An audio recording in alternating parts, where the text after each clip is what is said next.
Oi, pessoal, tudo bem? Como que vocês estão? Vou projetar minha tela aqui para vocês, tá?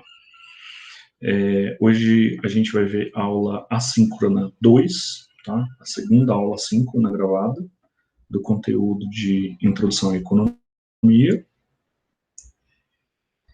Só vamos esperar as coisas acontecerem.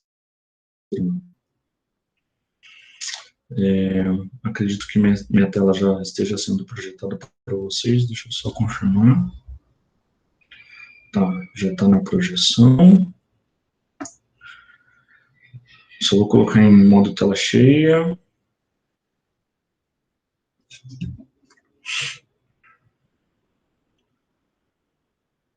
Vou orar para Deus um pouquinho, para abrir tudo.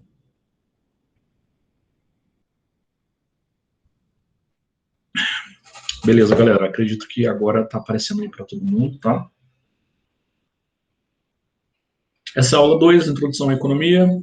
Aula assíncrona 2, né? A segunda semana de aula assíncrona que a gente tem. Eu sou o professor Darcy Neto e eu sou professor dessa Universidade Federal Rural da Amazônia, UFRA. Bom? Vamos lá. Aula assíncrona 2. A bibliografia é a mesma que a gente está utilizando, tá? É o livro do Menck, Introdução à Economia, oitava edição. A oitava edição é essa que eu tenho comigo aqui, tá bom? Essa aqui. Como eu sempre mostro minha camiseta para vocês, hoje eu estou com a camiseta de Hogwarts, tá? Vocês conseguem ver aí. Camiseta do chapéu, Hogwarts, é do quadribol. Bom, vamos lá. Resumo do conteúdo. Hoje a gente vai ver o capítulo 3 desse livro, tá bom? O que o capítulo 3 fala? Custo de oportunidade e vantagens comparativas e o comércio, Adam Smith e Davi Ricardo, tá? O que eu queria lembrar vocês é o seguinte, depois do capítulo 2, na semana passada vocês assistiram a aula do capítulo 1 e 2, tá? Depois do capítulo 2, antes de entrar no 3, o livro tem um apêndice sobre revisão de análise de gráfico, tá? E seria bom vocês darem uma olhadinha, porque a partir da próxima aula, a partir da semana que vem, a gente já vai começar a ver bastante gráfico, bastante análise gráfica. Então, assim que o capítulo 2 acaba no livro, ele abre um apêndice aqui de revisão de gráfico, tá? Então, seria bom vocês darem uma lida, dar uma relembrada em gráfico, coordenada, tá? Porque a gente vai trabalhar bastante com gráfico nessa disciplina até o final, assim. Então, seria bom vocês darem uma olhadinha nesse apêndice aqui para relembrar algumas coisas de gráfico, beleza, pessoal? Bom, dito isso, essa revisão de gráfico é importante, não está dentro do conteúdo, tá? Mas é importante que vocês deem uma revisada para o conteúdo de gráfico que a gente tem ficar mais fácil de entender, porque não é um conteúdo fácil, tá? Então, vocês refrescando a memória em relação a gráfico e como que vocês, né, coordenada, x e y, então, vai ser mais fácil para vocês entenderem o conteúdo, vai ser menos doloroso, tá bom? Depois que vocês viram o tema da aula de hoje, vocês fizeram essa cara, provavelmente. Hoje eu tô cheio de meme da Gretchen aqui. Mas vamos lá. Vamos animar. Hoje vai ser um dia excelente de aula. 3.1a, possibilidade de produção. Dentro do capítulo 3, você lá que está fazendo um fechamentinho, pausa o vídeo, ou depois de você assistir a aula, abre o livro no capítulo 3 e começa seu fechamentinho à mão, tá? De todos os tópicos, né? De tudo que eu estou falando aqui para vocês. Esse slide que eu preparo é exatamente o que está escrito no livro, tá? Eu tiro trechos do que está escrito no livro e jogo na preparação da aula. Então, não faz sentido eu mandar o slide para vocês, dado que vocês têm a aula gravada, que vocês podem pausar na hora que vocês quiserem para ir copiando, que eu sugiro. E vocês têm no livro, depois que vocês assistiram a minha aula, vocês podem ir para o livro e copiar o assunto e fazer o fechamentinho. Então, por isso que não faz sentido eu mandar o slide para vocês. Eu já estou dando duas coisas, né? Eu já estou dando o vídeo gravado, que vocês podem pausar e assistir a hora que vocês quiserem, e o conteúdo do livro, que vocês também já têm acesso, porque eu tiro trechos inteiros do livro e coloco na minha apresentação, tá bom? Vamos lá, possibilidade de produção, que é o que a gente está falando de produção. Na última aula a gente falou sobre fronteiras de possibilidade de produção, eu dei alguns exemplos, então a gente meio que continua um pouco disso agora, tá? Então, vamos supor, gente, que a gente tem uma história com duas pessoas. A gente tem um agricultor e um pecuarista, tá? É uma economia que não tem mais ninguém no mundo, assim, mata capivara, agricultor e pecuarista, eles são vizinhos, tá? O agricultor mora numa casa, o pecuarista mora ali do lado, e eles são vizinhos e eles são o mundo, tá? A economia é formada por esses dois caras. Bom, ambos trabalham 8 horas por dia, cada um, né? E, e eles podem dedicar o tempo deles de trabalho em plantação de batata e em criação de gado, tá? Ou uma combinação das duas coisas, ou o agricultor faz os dois, o pecuarista faz os dois, ou cada um faz um, ou uma combinação, cada um faz um pouquinho de cada, tá bom? Então vai. Entretanto, sempre temos um trade-off. E o que é o trade-off? Trade-off eu já falei para vocês na aula passada o que é trade-off. Né? Trade-off é a escolha, né? O que você vai ter que abrir mão para você fazer uma outra coisa, né? Então, o trade-off, nesse caso, é a produção entre carne e batata, né? Se o cara começar a se dedicar mais à carne, ele vai deixar de produzir batata. Se ele dedicar mais à produção de carne, ele vai deixar de produzir batata, né? E vice-versa. Então, a gente tem que ver a melhor alocação que eu posso produzir de ambos é a melhor. Qual é a melhor, né? Essa é a pergunta que eu quero. Qual é a melhor alocação? E assim, a segunda questão é, a melhor alocação que eu posso produzir de ambos é a melhor? É a melhor para a sociedade? É a melhor para a economia? Talvez não, né? Nem sempre é a melhor para a economia. Por isso o comércio pode ajudar. Não se esqueça que sem ele a sua produção é seu consumo. Ou seja, se você for o agricultor e você quiser só cultivar batata, e você não tiver comércio, você vai comer batata, né? A vida inteira. Você vai tomar café da manhã de batata, almoçar batata, jantar batata. Sobremesa, batata, tá? Lanchinho da noite, batata, né? Ou o cara da carne, é carne pra sempre, né? Então vai ficar meio chato. Então tá, então a ideia é, você tem que ter comércio, né? Só que assim, qual é a melhor alocação do comércio? É isso que a gente vai ver. Bom, aqui eu tenho uma historinha que eu estou contando sobre o agricultor e sobre o pecuarista. As nossas possibilidades de produção vamos fazer uma conta rápida aqui. O agricultor, para produzir 1 quilo de carne, o agricultor precisa gastar 1 hora, 60 minutos, tá? O agricultor gasta 60 minutos para produzir 1 quilo de carne. E para produzir 1 quilo de batata, ele gasta 15 minutos, tá? Ele gasta 4 vezes menos para produzir batata. O pecuarista, ele precisa de 20 minutos para produzir carne e precisa de 10 minutos para produzir batata, tá? Então, se a gente tem que eles trabalham uma quantidade de 8 horas por dia, cada um deles, o agricultor vai produzir por dia 8 quilos de carne e 32 quilos de batata, tá? Numa alocação ali que ele quis fazer, tá? O pecuarista, ele consegue produzir 24 quilos de carne num dia de trabalho, 48 quilos de batata, tá? Agora a gente vai ver o primeiro gráfico do lado esquerdo aqui embaixo, que é a letra B, fronteira de possibilidade de produção do agricultor. A gente tem no eixo Y, carne, e no eixo X, batata. Vamos supor que a economia é isso. Ele tem que escolher entre carne e batata, fazer a melhor alocação disso, e qual a fronteira de possibilidade de produção. Qual é a máxima combinação da melhor combinação que ele quer fazer, tá? Fronteira de possibilidade de produção, que a gente já viu na semana passada, é a fronteira, é o máximo que você consegue produzir, tá? Não se esqueça que nesse caso ainda não existe comércio, então tudo que ele produz ele consome, tudo bem? Então, se não houver comércio, no ponto Azinho aqui, se não houver comércio, o agricultor escolherá essa produção e este consumo, por exemplo, né? Esse é um exemplo. Então, essa é a fronteira de possibilidade de produção dele, Ele pode produzir 8 quilos de carne num dia e 0 batata, se ele quiser produzir só a carne, ou ele pode produzir 32 quilos de batata e 0 de carne, tá? Ele está aqui no eixo. Então, De 8 para 32, a gente traça a fronteira de possibilidade de produção. Tá? Então, qualquer combinação aqui, ó, dessas infinitas combinações, ó, aqui, o 4 por 16, o 3 para não sei quanto, o 2 para não sei quanto, o 1 para não sei quanto, e o 0 para 32. Tá? E mesma coisa aqui.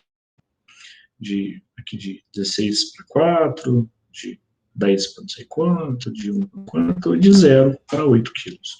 Então, passando a fronteira de possibilidade de produção, vamos supor que ele escolheu o ponto A de produção e consumo. Ele quer produzir 4 quilos de carne e 16 quilos de batata por dia, porque só existe ele. Ele quer comer carne com batata, tá bom? Agora a gente vai ver a fronteira de produção do pecuarista. Mesma coisa, no eixo Y tem o carne, no eixo X eu tenho batata. Se não houver comércio, o pecuarista escolherá essa produção e esse consumo. Também é um exemplo médio ali, tá bom? Então, o máximo que ele pode produzir de carne é 24 quilos, que está aqui, ó, tá? Zero batata, se ele produzir só carne o dia inteiro. E o máximo que ele consegue produzir de batata, se produzir zero carne, é 48 quilos, tá aqui, tá? Então, a gente traça a nossa fronteira de possibilidade de produção, que está do 24 carne, que é o ponto máximo, 48 batata, que é o ponto máximo de cada item, né? A gente traça a fronteira de possibilidade de produção. Então, qualquer combinação infinita desses dois pontos aqui de bate na fronteira e desce, bate na fronteira, desce, e bate na fronteira, desce, ou o contrário, né? Bate na fronteira e vira, bate na fronteira e vira. Qualquer alocação dentro disso, como eu sei para vocês, é o máximo, né? É o máximo que bate na fronteira e ele produz. Não esquecendo que a produção do pecuarista só existe ele na economia, por enquanto, não existe comércio, né? Então, ele vai ter que comer carne com batata também no que ele produzir, né? Ele não está trocando nada com ninguém ainda, tá bom? Bom, se o agricultor e o pecuarista optarem pela autossuficiência, ou seja, não vou trocar nada com ninguém, eu sou foda, eu vou plantar tudo, eu vou fazer a carne, eu vou fazer a batata, e eu não preciso de trocar nada com ninguém, não preciso de comércio. Se isso acontecer, se eles optarem por não comercializar, cada um consumirá exatamente o que produz, que é o que a gente falou ali no slide anterior, nas duas curvas de cada um deles, né?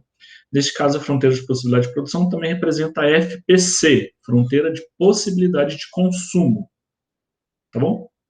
Que é a mesma coisa no caso dele, porque ele não tem comércio, então tudo que ele produz ele vai consumir, ou ele vai ter que consumir, ou ele vai jogar fora. Né? Supondo que o comércio não exista ainda, né? E eles escolheram as combinações dos pontos A e B. Foi o que a gente viu aqui.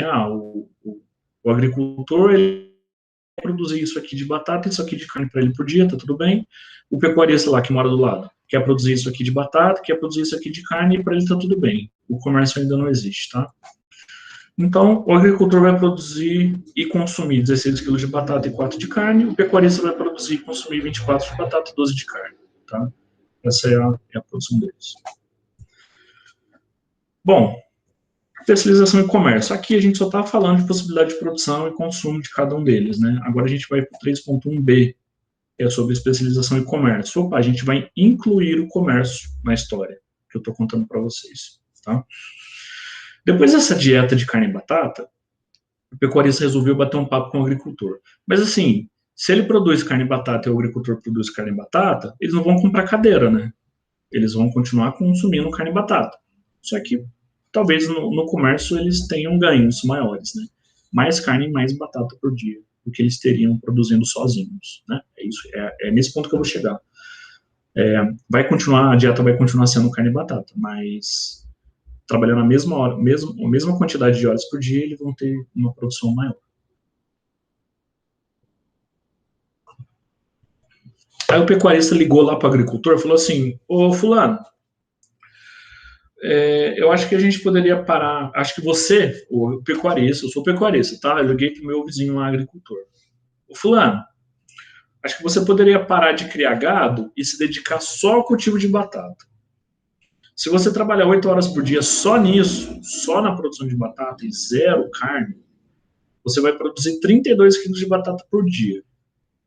Se você me der 15 quilos de batata do que você produzir, eu te dou 5 quilos de carne. Então, por dia, você vai ter 17 quilos de batata e 5 quilos de carne para consumir. Ou seja, ele está aumentando o consumo dele, porque o consumo dele aqui, ó, era 16,8, 16,4, desculpa. Era esse ponto aqui, ó. Quando ele não tinha comércio, ele era sozinho, era aqui. Produzir, trabalhando 8 horas por dia, produz 16 batata e 4 de carne. A obrigação do pecuarista, ele vai ganhar 1 quilo a mais de cada, né? Ele vai ter 17 de batata e 5 de carne. E ele não vai aumentar o tempo de produção dele. Aí ele falou, nossa, que bruxaria é essa, né? Então, o que o pecuarista está tentando argumentar ali com o agricultor? Eu, né, tentando argumentar com o cara que eu liguei lá. Você falando para o cara, você aumenta seu consumo diário de ambos os bens e eu também, só pela especialização no que a gente faz melhor. Vamos trabalhar o mesmo número de horas, porém com mais bens por dia. Então, eu já mostrei para vocês que a cesta de consumo de carne e batata do agricultor vai aumentar 1 quilo. Né? De 1 quilo a mais de carne ele vai ter por dia e 1 quilo a mais de batata ele vai ter por dia, sem trabalhar mais horas por dia, só na troca. Tá? Aí, liguei para o agricultor e falei isso, contei isso, né? Aí a primeira reação dele foi essa aqui, ó.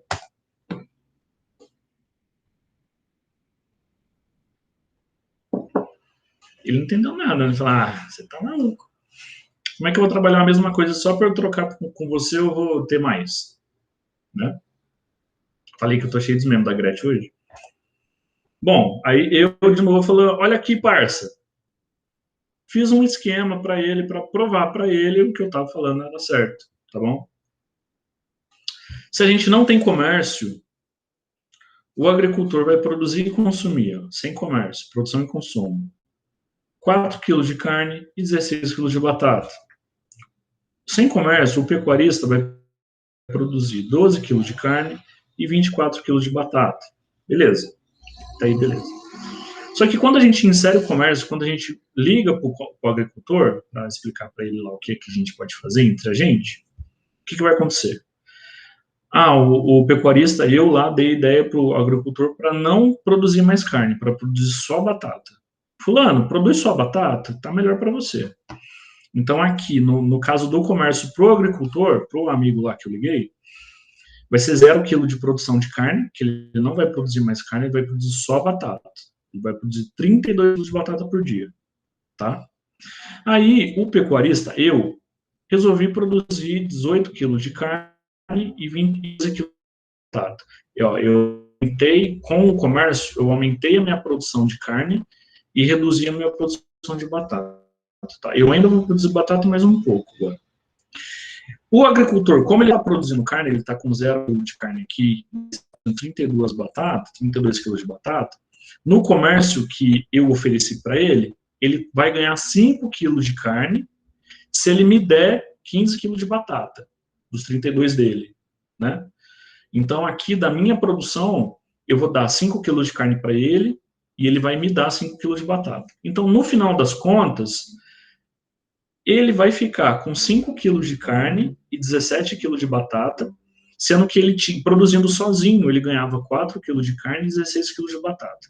Ou seja, aumentou 1 quilo de cada bem dele aqui sem fazer nada a mais, sem trabalhar 1 minuto a mais, só pelo comércio.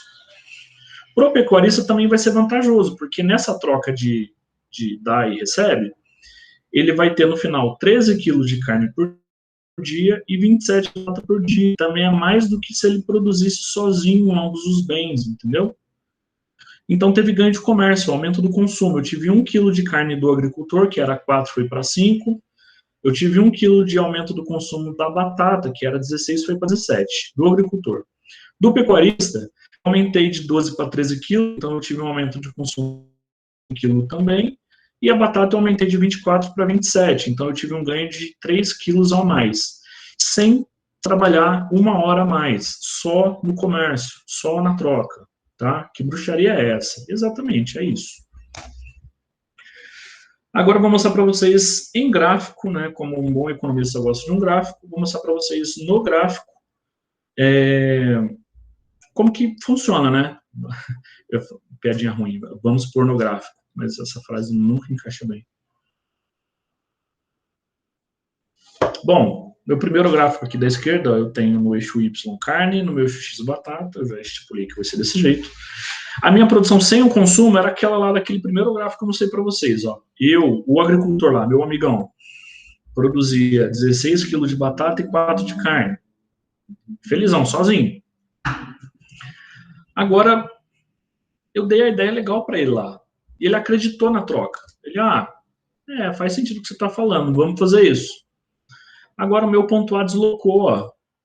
Meu ponto A deslocou para cima. A minha fronteira de possibilidade de produção deslocou para cá, ó. Agora ela está aqui. Entendeu? Com o consumo, eu desloquei a minha fronteira de possibilidade de produção sem ter que trabalhar mais. Esse é o negócio, né? Então, eu fui para 16, de 16 para 4, eu fui para 17,5. Então, eu pulei aqui, ó, minha fronteira deslocou, né? Sem eu ter que produzir mais, sem eu ter que aumentar minha produção. Só por eu convenci o agricultor a só produzir batata e eu troco carne e batata com ele e ambos ficam bem, tá? O que aconteceu com a produção e consumo do pecuarista? O gráfico B aqui do lado direito. Carne no eixo Y, batata no eixo X. O que era antes? Ele produzia 24 kg de carne e 12 de batata. 24 de batata e 12 de carne. Então ele estava no ponto B aqui, se não tinha comércio. Opa! Se não tinha comércio nenhum, ele estava no ponto B. Tá? Só que agora com a troca lá, que ele aceitou fazer, ele foi para o ponto B estrela. A fronteira de possibilidade de produção dele deslocou também, porque não é mais 24 e 12. Né? Não é mais 24 e 12. Agora é 27 e 13. Agora ele tem mais por dia. Né? Ele foi do B para o B estrela. E aqui o agricultor foi do A para o A estrela. Então, só pela questão do comércio, a gente já conseguiu deslocar nossa fronteira de possibilidade de produção. Tá? A gente tem um consumo maior hoje sem trabalhar mais horas. Tá bom? Tudo bem, gente? Se quiser pausar um vídeo agora para dar uma respirada, para chorar um pouco, sei lá. Não, chorar não, chorar não precisa, que tá todo mundo animado aqui assistindo. Então, então eu expliquei o 3.1b. Vamos voltar aqui, 3.1b, especialização em comércio, e expliquei a história para vocês, do papo que eu tive lá com meu amigo agricultor, e convenci ele que era melhor a gente trocar produto, tá? Vantagem comparativa, 3.2, a força motriz da especialização. A explicação que o pecuarista ofereceu está correta. Eu não enganei o agricultor. É isso mesmo, isso acontece, tá? Esse é o princípio das vantagens comparativas. O que eu acabei de explicar para vocês agora, como se fosse um diálogo de telefone de eu ligando para o agricultor, esse nome, princípio das vantagens comparativas. Para desenvolvermos esse princípio, precisamos pensar. Em nosso exemplo, quem pode produzir batata ao menor custo? O agricultor ou o pecuarista? Há duas respostas possíveis, e nela está a solução do nosso problema e a chave para entender os ganhos do comércio. Agora vamos falar de vantagens absolutas. Tá? Eu falei das vantagens comparativas, mas antes de eu entrar no que é as vantagens comparativas, eu vou falar um pouco sobre o que é a vantagem absoluta. Tá? Habilidade de produzir um bem empregando menor quantidade de insumo que outro produtor. Aí tu vai falar, então o agricultor tem vantagem absoluta em produção de batata, mas não tem. Tá? Vamos ler de novo, com calma. A moto passou aqui. Com calma. Vantagem absoluta é a habilidade do cara em produzir um bem empregando menor quantidade de insumo que outro produtor. O que pode ser um insumo? O tempo. Quem faz mais rápido, né? Aí tu vai falar, então o agricultor, ele é agricultor, né? Ele vai produzir batata mais rápido que o pecuarista lá. Mas não, vamos voltar aqui. O agricultor, ele demora 60 minutos para produzir carne e 15 minutos para produzir batata. O pecuarista demora menos tempo na produção da carne e menos tempo também na produção da batata. Então, o pecuarista tem vantagem absoluta nos dois bens. Tá? Isso que eu queria explicar para vocês. Não é uma coisa óbvia, a gente tem que analisar. Então, vantagem absoluta. O pecuarista tem vantagem absoluta na produção tanto de carne quanto de batata. Por quê? Acabei de mostrar lá para vocês.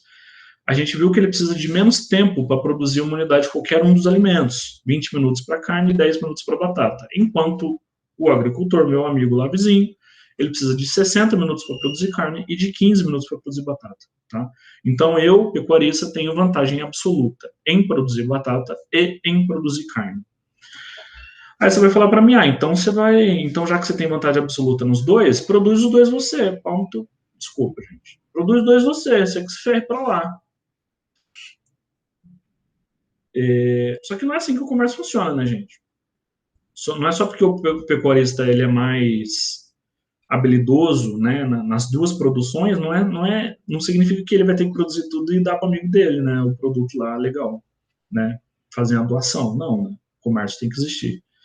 Então o agricultor não vai produzir nada? Vai. Mas assim, ele não tem vantagem absoluta em nenhum produto. Ele não tem vantagem absoluta nem em batata, nem vantagem absoluta na carne. Mas ele consegue produzir mais carne do que batata, não consegue? Isso isso não é óbvio para ele. Se ele precisa de 60 minutos para produzir 1 quilo de carne e 15 minutos para produzir 1 quilo de batata, significa que ele consegue produzir mais batata se ele focar só na batata, não é verdade? Então tá, então aí beleza. Então a ideia do pecuarista, que eu liguei para ele lá, falei, olha, essa ideia é boa, porque a gente consegue fazer essa troca. Você produz só batata, porque é melhor para você. Você demora menos tempo para produzir batata. Tá? Por isso o acordo foi feito, então ele só vai produzir batata. Voltando, isso pode ficar um pouco nebuloso, então eu vou explicar mais uma vez. O pecuarista ele tem vantagem absoluta na produção dos dois bens. Ele produz carne mais rápido e ele produz batata mais rápido que o agricultor. Só que o comércio tem que existir, então, mesmo que o agricultor não tenha vantagem absoluta na produção de nenhum dos bens, ele vai focar 100% da produção dele no que é mais fácil, no que é mais rápido, no que ele consegue produzir mais. Chegou? Deu agora? Tá. Então, até eu que a gente precisa saber isso. O pecuarista tem vantagem absoluta na produção de ambos os bens, porém, se o agricultor, dado que ele não tem vantagem absoluta em nenhum dos dois, ele pode focar a produção dele no que é mais, o que ele consegue produzir mais, tá? Então, beleza, até aí estamos tranquilos. 3.2b, então agora a gente vai analisar o próximo ponto, que assim, a gente não quer analisar a vantagem absoluta. Aqui a gente analisou, a gente viu que o agricultor ele não tem vantagem absoluta na produção de nenhum dos dois bens, e o pecuarista tem vantagem absoluta na produção dos dois, porque ele gasta menos tempo para produzir batata e menos tempo para produzir carne. Só que a gente não quer analisar a vantagem absoluta, a gente quer analisar a vantagem comparativa. Tá? A vantagem comparativa é que faz o negócio do comércio.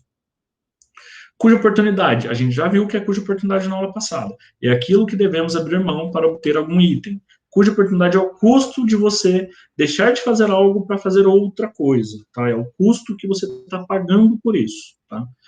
Não faz sentido analisar insumo, né, por exemplo. Senão o pecuarista teria que produzir tudo sozinho. Tá? Então, vantagem absoluta nesse caso não faz sentido analisar. Senão a gente fala assim, tá, só o pecuarista vai trabalhar então. O agricultor vai ficar em casa dormindo. Acho no Globo Rural. Não, né? Então, vamos analisar pelo custo de oportunidade. Então, a gente não quer o custo de insumo, a gente quer analisar o custo de oportunidade. Por isso que a gente entra na vantagem comparativa. Tá? Se o pecuarista precisa de 10 minutos para produzir 1 quilo de batata, ele vai perder esse tempo e não produzir carne. Dado que ele precisa de 20 minutos para produzir 1 quilo de carne, se ele gastar 10 minutos produzindo batata, ele vai ter menos meio quilo de carne. Deu para entender a proporção que eu fiz? Vamos de novo. O pecuarista, para ele produzir batata, ele precisa de 10 minutos. Para ele produzir carne, ele precisa de 20 minutos. Se ele está gastando 10 minutos do tempo dele na produção de batata, ele está deixando de produzir meio quilo de carne ali, né? Porque se ele precisa de 20 minutos para produzir 1 quilo de carne, só que gastou 10 minutos na batata, ele produziu menos carne, né? Ele produziu meio quilo. Então, o custo de oportunidade dele de produzir 1 quilo de batata é meio quilo de carne. Porque o custo de oportunidade não é o que você tem que abrir mão por outra coisa. Então, pensa comigo, se ele escolheu gastar 10 minutos da vida dele na produção de 1 quilo de batata, ele deixou de produzir meio quilo de carne aqui, porque ele demora 20 minutos para produzir 1 quilo. Se ele gastou 10 na batata, ele perdeu 10 daqui, 10 minutos daqui da carne, tá? Então, qual é o custo de oportunidade do pecuarista? O custo de oportunidade dele de produzir 1 quilo de batata é meio quilo de carne, porque foi o que ele abriu mão para produzir a batata. Foi? Deu para entender? Depois, voltem esse vídeo, esse trecho, umas 500 vezes, porque não é uma coisa trivial, tá? Não é uma coisa que vai rápido, mas é muito importante que vocês entendam aqui, não arrastem a dúvida, que vocês cheguem nesse ponto e só saiam dessa parte do vídeo na hora que vocês entenderem, tá? Tá. 3.2b, custo de oportunidade e vantagem comparativa ainda. Então, recapitulando. Custo de oportunidade agora. Agora a gente está olhando para custo. O agricultor, para ele produzir 1 quilo de carne, o custo de oportunidade dele em produzir 1 quilo de carne é 4 quilos de batata. Por quê? A gente não viu lá que ele demora 60 minutos para produzir 1 quilo de carne e 15 minutos para produzir 1 quilo de batata? Se ele está gastando 1 hora do tempo dele para produzir batata, carne, ele está deixando de produzir 4 quilos de batata. Ele gastou 60 minutos produzindo 1 quilo de carne e que deixou de produzir batata 1 quilo a cada 15 minutos, né? 15, 30, 45, 60. Então, o custo de oportunidade do agricultor para produzir 1 quilo de carne é 4 quilos de batata. Tá? Foi? Agora vamos olhar para a batata. Qual que é o custo de oportunidade do agricultor? Aqui, custo de oportunidade do agricultor para produzir 1 quilo de batata. Opa, 250 gramas de carne. Por quê? Ele não gasta 15 minutos para produzir 1 quilo de batata?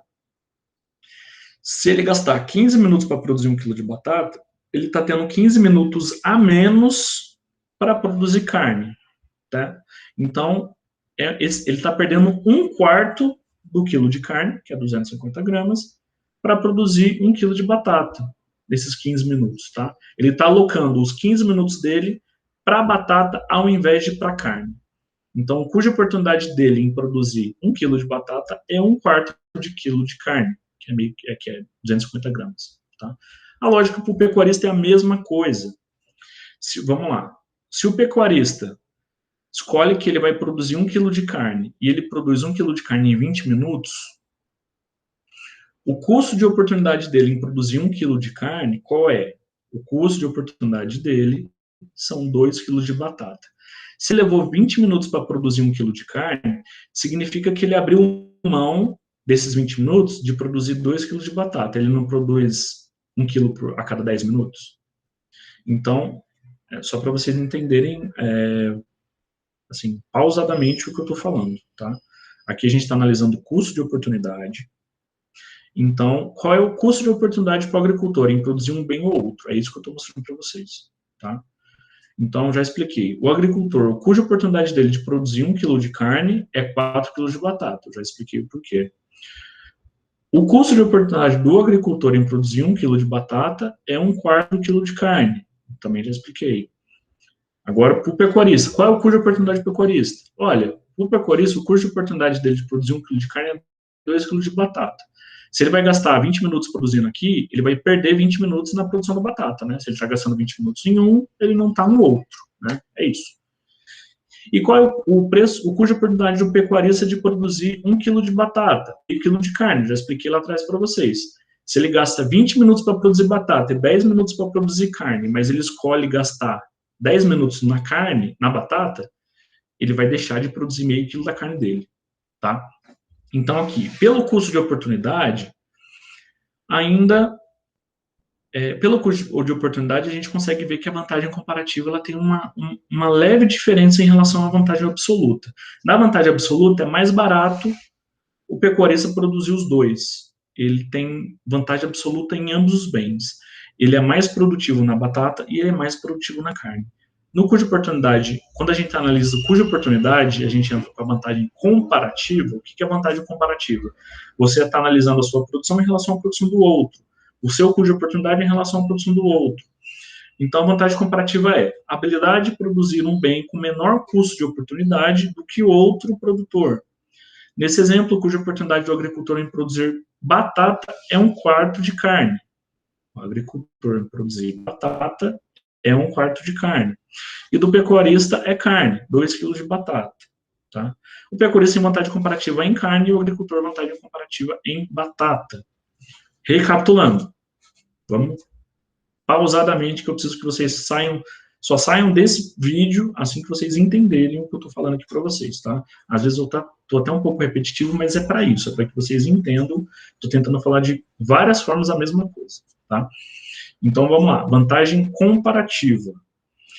O menor custo de oportunidade para cada um deles. Qual é o menor custo de oportunidade para cada um deles? Se você olhar nessa tabelinha, você vai ver que opa, o custo de oportunidade do agricultor em relação à carne é 4 kg de batata, e em relação à batata é 250 gramas de carne. O custo de oportunidade do pecuarista em relação à carne é 2 kg de batata, e em relação à batata é meio quilo de carne. Então tá, então a vantagem comparativa o que fala?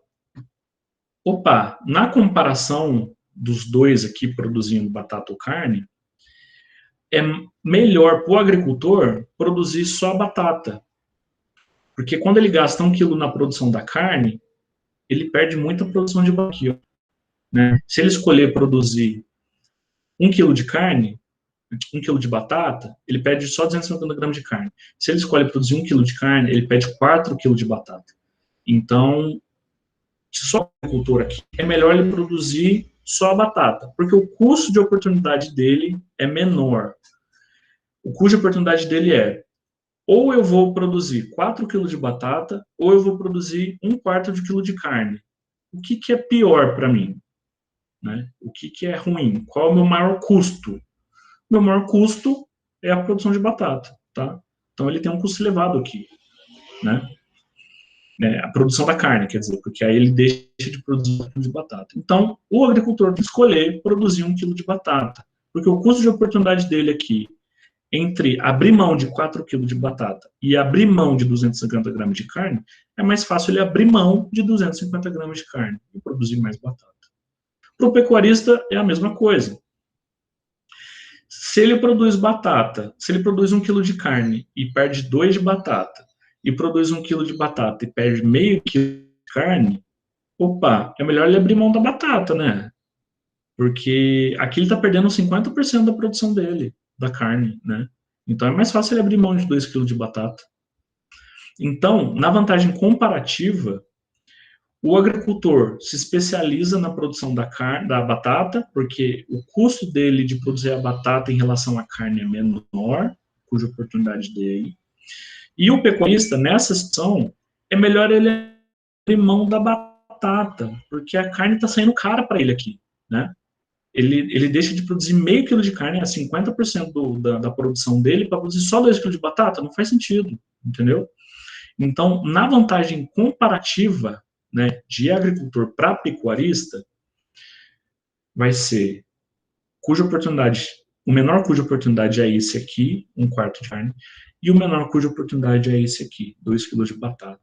Então, o agricultor se especializa na produção de batata, e o pecuarista vai se especializar na produção da carne, tá bom? Bom, pausem o vídeo, dê uma respirada.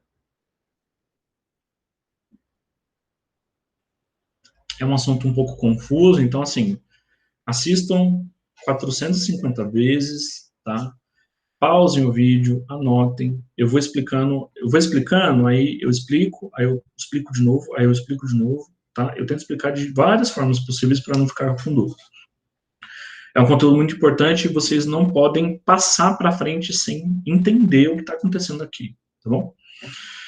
Os ganhos resultantes da especialização, o que é especialização? Opa, o agricultor vai produzir só batata. Ele está especialista, então, né?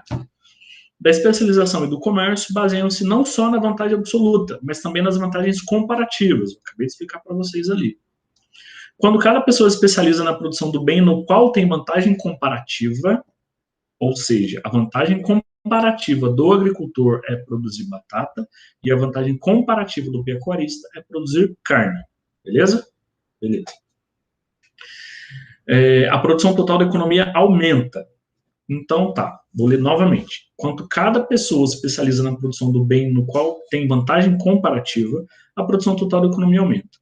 Esse aumento do bolo econômico, até fiz um negócio do bolo aí, pode ser utilizado para melhorar a situação de todos, tá? Se aumenta a produtividade. Ao mesmo tempo, né, você tem o mesmo tempo de trabalho e consegue produzir mais, tá? O nome disso é produtividade, quando você consegue produzir mais no mesmo período. O comércio pode beneficiar todos os membros da sociedade, porque permite que as pessoas se especializem em atividades nas quais têm vantagens comparativas. Vai ter bolo. Tá? Quem já viu os filmes sabe que essa cena aqui é maravilhosa. Tá? Esse bolo que ela fez, ó, show de bola. Então, é isso, gente. Vantagem comparativa e comércio. É isso que eu tinha que falar para vocês nesse ponto. Tá bom? O comércio pode beneficiar todos os membros da sociedade porque permite que as pessoas se especializem em atividades nas quais têm vantagem comparativa. Ah, mas qual é a vantagem comparativa aqui do agricultor? Produzir batata. Qual é a vantagem do comparativo do pecuarista de produzir carne? Tá bom? Se eu te fazer essa pergunta e você não souber responder de cabeça agora, volta no assunto e assiste esse vídeo mais umas 730 vezes, tá? 3.2d, o preço do comércio. O princípio da vantagem comparativa, que eu já expliquei para vocês na aula, estabelece que existem ganhos resultantes da especialização do comércio. Contudo, algumas perguntas ficam sem resposta. O que determina o preço da comercialização desses bens? Como que você determina preço?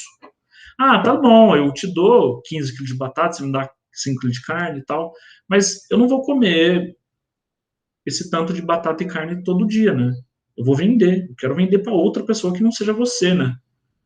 Mas quanto que eu cobro? Essa é uma outra pergunta, tá? De que modo os ganhos resultantes são divididos entre as partes? A resposta exata a essas perguntas está além do escopo deste capítulo. A gente vai ver no próximo. Mas a gente pode dar um spoiler. Para que ambas as partes tenham ganhos, né, nessa troca ganha-ganha, o preço da comercialização deve ficar entre os cuja oportunidade. Se o preço de ambos estiverem abaixo do cuja oportunidade, eles vão querer especializar no mesmo bem, aí o comércio não funciona. O que acontece na prática, gente? O preço de alguma coisa na vantagem comparativa é o cuja oportunidade, não é? Se o custo de oportunidade do agricultor for para produzir, sei lá, batata for baixo, e do pecuarista for produzir batata for baixo também, na mesma proporção, os dois vão querer produzir só batata. Aí não vai ter comércio, né? Porque eu vou te dar 15 quilos de batata, você vai me devolver 15 quilos de batata. Não faz sentido, né? Então, assim, vantagem comparativa são bens diferentes, são produtores diferentes, trocando bens diferentes, tá?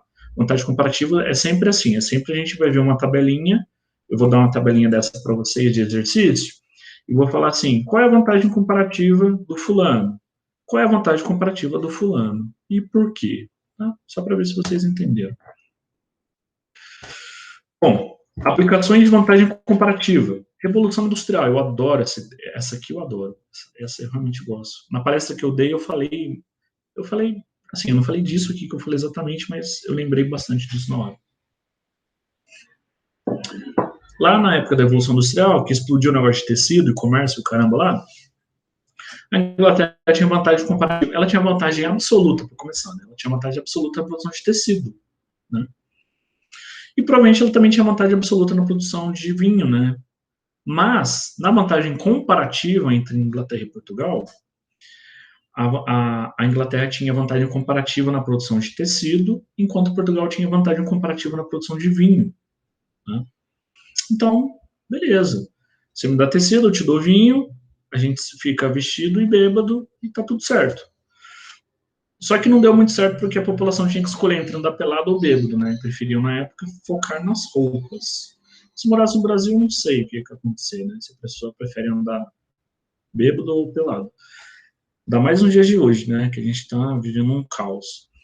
Mas, assim, qual que é a moral da história? A moral da história é que Portugal é burro, né? Portugal foi bem burro de trocar tecido por vinho. Lógico que as pessoas iam priorizar tecido, né? Sim.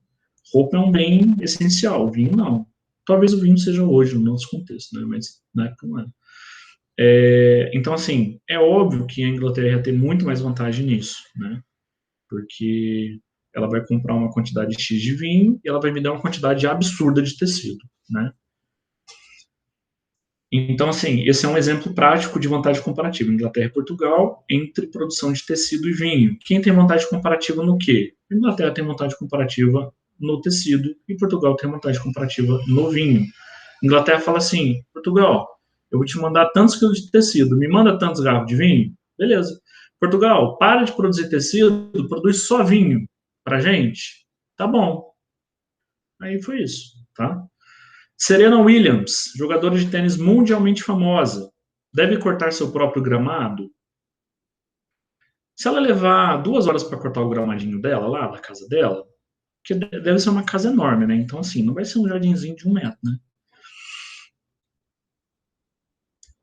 Se ela levar 2 horas para cortar o gramado dela, tem algum problema? Nenhum. Problema zero. Ela faz o que ela quiser da vida. Mas essas 2 horas que ela gastou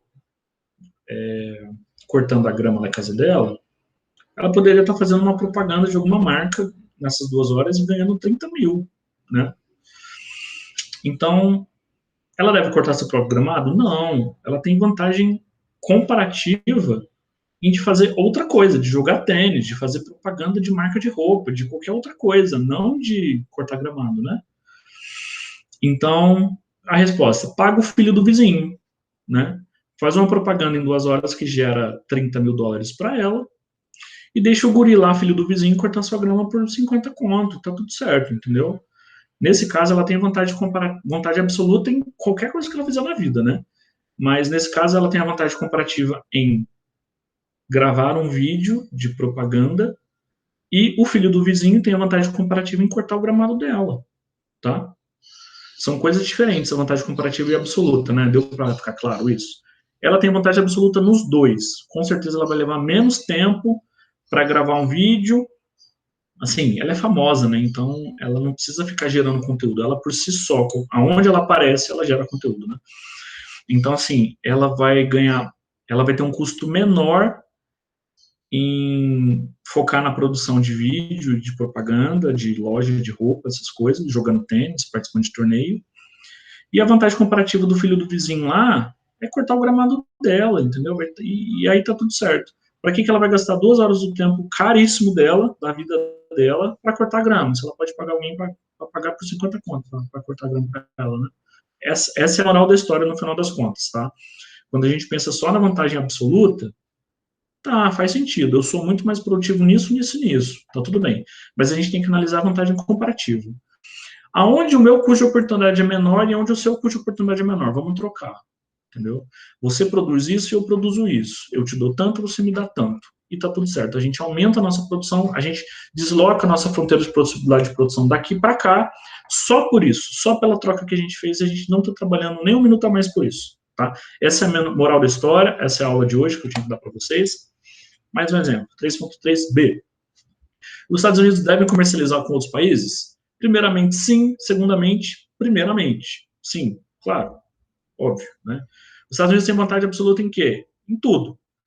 Tem vantagem comparativa? Em muitas coisas, mas... os Estados Unidos vai, sei lá, vamos falar alguma coisa que é...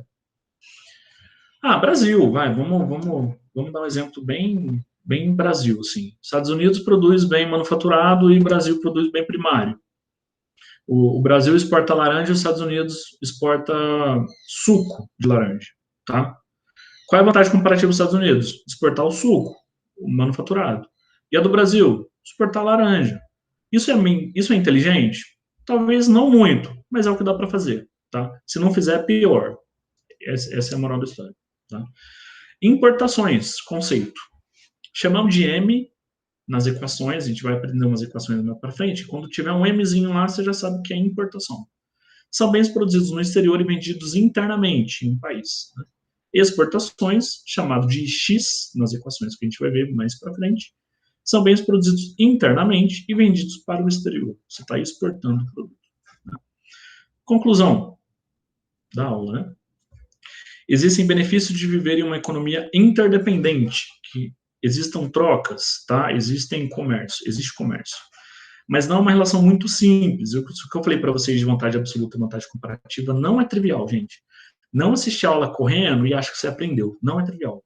Pausa a aula, volta no livro, lê, escreve, manda e-mail para mim, tira a dúvida, dá sinal de fumaça, faz qualquer coisa, entre em contato comigo e pergunte, tá? Não é um conteúdo fácil, não é um conteúdo trivial, tá bom? No próximo capítulo, a gente vai ver que as sociedades livres alocam recursos por meio das forças de mercado de oferta e demanda. E o que determina preço, que eu tinha falado um pouco mais para trás agora. O que determina preço? Quanto que eu cobro? Isso a gente vai ver na próxima aula, que a gente vai ver sobre mercado de oferta e demanda. Tá bom? Gente, dúvidas sobre a aula de hoje, manda um e-mail para esse que vos fala, tá? Manda um e-mail para mim, meu e-mail está aí. Não deixem as dúvidas acumularem, mandem e-mail para mim. Essa semana ninguém mandou, teve uma aluna só que mandou e-mail tirando dúvida do conteúdo e eu respondi ela rapidamente. Manda e-mail para mim, assistam essa aula de hoje, façam um fichamento, leiam o capítulo 3 no livro. Ah, professor, eu não entendi isso. Escreve um e-mailzinho maroto para mim e me manda, tá? Eu preciso que vocês entendam o conteúdo e o que é importante para mim é que vocês entendam o conteúdo, não que eu fique só dando aula. Tudo bem?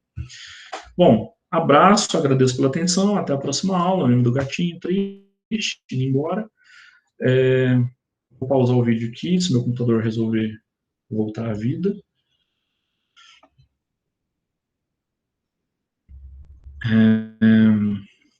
Vou parar de gravar melhor. Bom, gente, é isso que eu tinha que falar para vocês. Um abraço, até a próxima. Beleza? Tchau para todo mundo. Um beijo.